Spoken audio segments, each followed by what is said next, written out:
Hello दोस्तों, बुनियाद education hub में आप सभी का स्वागत है। दोस्तों आज वाला अपना जो चैप्टर है वो आपका जो सबसे फेवरेट चैप्टर है वो है हाइपोथैलेमस वाला। पीछे वाले वीडियो में मैंने आपको थोड़ा इसकी शुरुआत की थी, थोड़ा मैंने आपको बताया था कि हाइपोथैलेमस क्या चीज़ है। तो आज मैं पूरी विस्तृत जानकारी बता रहा हूँ। और इसमें देखिए दोस्तों, हाइपोथैलेमस है ना, ये क्या होता है, दो रूप में कार्य करता है। एक तो ये एज ए ग्लैंड के रूप में कार्य करता है, एज ए मस्तिष्क रूप में कार्य करता है। और दूसरा क्या होता है, एज ए ये क्या करता है, ग्रंथि के रूप में या एज ए मस्तिष्क रूप में क्या करता है। मतलब दो प्रकार से ये कार्य करता है, जैसे मस्तिष्क रूप में कार्य करता है और ये ग्रंथि के रूप में भी कार्य करता है। हाइपोथैलेमस से ये होता कहाँ है, अपना जो मस्तिष्क है, और मस्तिष्क को मोटे तौर पर तीन भागों में बांटा गया है, अग्र मस्तिष्क, मध्य मस्तिष्क और पश्च मस्तिष्क। ये जो हाइपोथैलेमस है ये आपको याद रखना, अग्र मस्तिष्क का भाग, अग्र मस्तिष्क कौन सा है, अग्र मस्तिष्क का भाग। और अग्र मस्तिष्क का भाग है डाइएनसेफेलॉन, डाई क्या हो जाएगा, अग्र मस्तिष्क का भाग है डाइएनसेफेलॉन, डाइएनसेफेलॉन का भाग है। आपने पढ़ा होगा हाइपोथैलेमस थैलेमस, हाइपोथैलेमस थैलेमस, ये अग्र मस्तिष्क के डाइएनसेफेलॉन का भाग है और ये ग्रंथि के रूप में कार्य करता है और ये एक मस्तिष्क रूप में भी कार्य करता है। अब देखिए आगे किसी में बात करते हैं कि हाइपोथैलेमस में क्या है।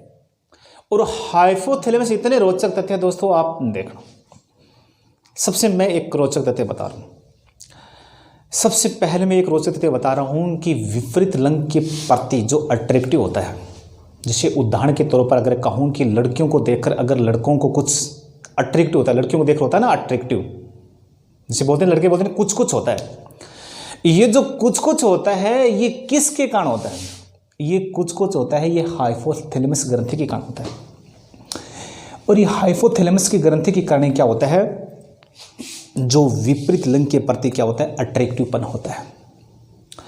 इसमें देखिए हाइपोथैलेमस ग्रंथि इसके अलावा और क्या है, इसके अलावा ये अपने शरीर का तापमान को नियंत्रित करती है और इसीलिए इसे अपन क्या करते हैं, इसे तापमापी ग्रंथि भी कहते हैं।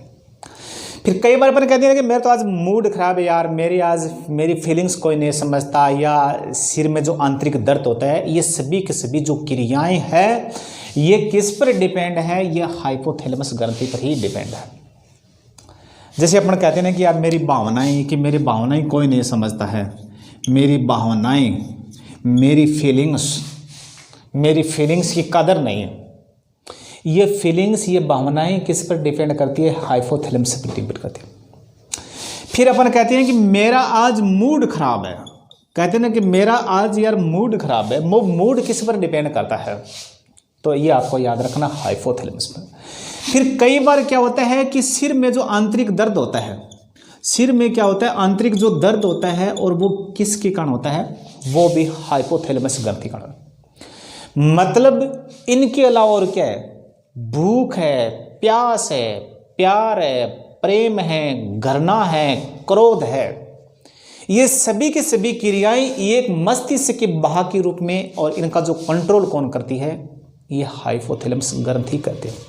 किसी से अपने को प्रेम होता है या प्यार होता है या लव होता है, तो वो किसके कारण होता है, वो हाइपोथैलेमस ग्रंथि के कारण होता है। मतलब ये इनका जो केंद्र होता है ना, प्यार प्रेम घृणा, इनका जो केंद्र होता है वो आपको याद रखना हाइपोथैलेमस इनका क्या होता है, केंद्र होता है। फिर मैंने बार बार बता दिया था कि ये अपने शरीर की ताप को नियंत्रण करता है, और इसीलिए इसी को अपने क्या कहते हैं, अपने शरीर की तापमापी भी कहते हैं। इसी अपने क्या कहते हैं, अपने शरीर का थर्मामीटर, या अपन कहें कि अपने शरीर का जो थर्मामीटर। अब मानव शरीर का थर्मामीटर किसे कहते हैं, तो मानव शरीर का थर्मामीटर हाइपोथैलेमस ग्रंथि को कहते हैं। क्यों, क्योंकि ये अपने शरीर के तापमान को क्या करती है, नियंत्रित करती है। क्या करती है, तापमान को नियंत्रित करती है, इसीलिए इसे अपन क्या करते हैं, इसे अपने शरीर का थर्मामीटर भी कहते हैं। फिर आगे देखिए दोस्तों, आगे अगर अपन देखिए कि ये जो हाइपोथैलेमस ग्रंथि है ये मुख्य रूप से पीयूष ग्रंथि पर कंट्रोल करती है, और पीयूष ग्रंथि अन्य ग्रंथियों पर कंट्रोल करती है, नियंत्रित करती है। और पीयूष ग्रंथि को अपन क्या कहते हैं, मास्टर ग्रंथि कहते हैं। पीयूष ग्रंथि को अपन क्या कहते हैं, मास्टर ग्रंथि कहते हैं।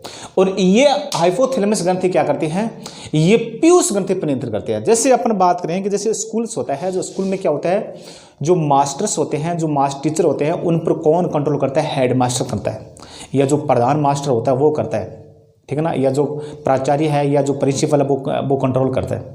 इसी प्रकार से जो पीयूष ग्रंथि है उस पर कंट्रोल कौन करता है, ये हाइपोथैलेमस ग्रंथि कंट्रोल करती है, ठीक है ना। तो आप सीधी सी बात याद रखना कि जो ये पीयूष ग्रंथि है और पीयूष ग्रंथि पर जो नियंत्रण कौन करता है या कंट्रोल कौन करता है, या पीयूष ग्रंथि से जो हार्मोन का जो संश्लेषण होता है और इसके निर्माण में किस ग्रंथि का योगदान है, तो सीधी सी ठोक देना तो वो हाइपोथैलेमस ग्रंथि का योगदान है। किस ग्रंथि का, हाइपोथैलेमस ग्रंथि। और इसीलिए हाइपोथैलेमस ग्रंथि को अपन क्या कहते हैं, इसीलिए हाइपोथैलेमस ग्रंथि को अपन क्या कहते हैं, तो आप बता देना कि हाइपोथैलेमस ग्रंथि को अपन क्या कहते हैं, अंतःस्रावी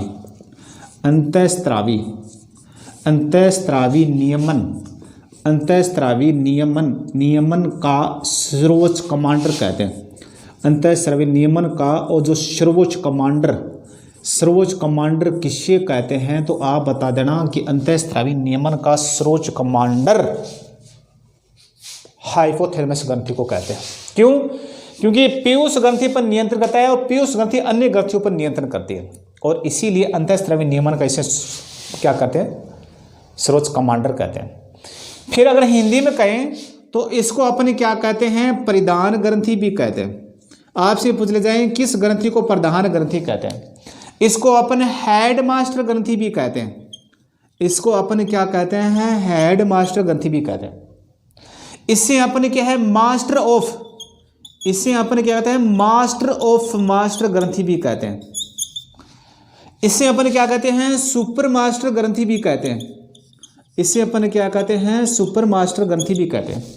किस ग्रंथि को कहते हैं, तो वो आप बता देना कि वो कहते हैं हाइपोथैलेमस ग्रंथि को। क्यों कहते हैं, तो वो आप सभी को पता है कि ये पीयूष ग्रंथि पर नियंत्रण करती है और पीयूष ग्रंथि अन्य ग्रंथियों पर नियंत्रण करती है। पीयूष ग्रंथि को मास्टर ग्रंथि कहते हैं, और इस हाइपोथैलेमस ग्रंथि को अपन क्या कहते हैं, अंतःस्रावी नियमन का सर्वोच्च कमांडर कहते हैं। प्रधान ग्रंथि भी कहते हैं, सुपर मास्टर ग्रंथि भी कहते हैं, हेड मास्टर ग्रंथि कहते हैं, या मास्टर ऑफ मास्टर ग्रंथि भी कहते हैं। ये दोस्तों मैंने आपको हाइपोथैलेमस के बारे में पूरी जानकारी विस्तार से बता दी, और यहाँ से एक भी क्वेश्चन बाहर नहीं जाएगा, और मैंने आपको एक एक पॉइंट बता दिया। इसके अलावा इसकी और भी जो मस्तिष्क से संबंधित जो जानकारी है, एक मस्तिष्क के भागी रूप में जो जानकारी है, जब मस्तिष्क वाला जो चैप्टर आएगा, जो ब्रेन वाला जो चैप्टर आएगा, उसमें मैं और भी बताऊंगा। इसके अलावा मैंने आपको बता दिया कि प्यार, प्रेम, घृणा या जो ईर्ष्या है, जो भूख प्यास है, ये इस पर कंट्रोल कौन करता है, तो आप बता देना इस पर कंट्रोल हाइपोथैलेमस से करती है। किसके रूप में, मस्तिष्क के भाग के रूप में। और दोस्तों अपना जो कंटेंट है, अपना टॉप कंटेंट है, अच्छा कंटेंट है, एसएससी सीजीएल से उठाया हुआ कंटेंट है या एनसीईआरटी बुक से उठाया हुआ कंटेंट है, अच्छा टॉप कंटेंट है। और अपने दोस्तों को ज़्यादा से ज़्यादा शेयर सब्सक्राइब जरूर करना। अगर आपको कंटेंट अच्छा लगे तो अपने दोस्तों को ज़्यादा से ज़्यादा शेयर ठोकना। जय हिंद, जय भारत।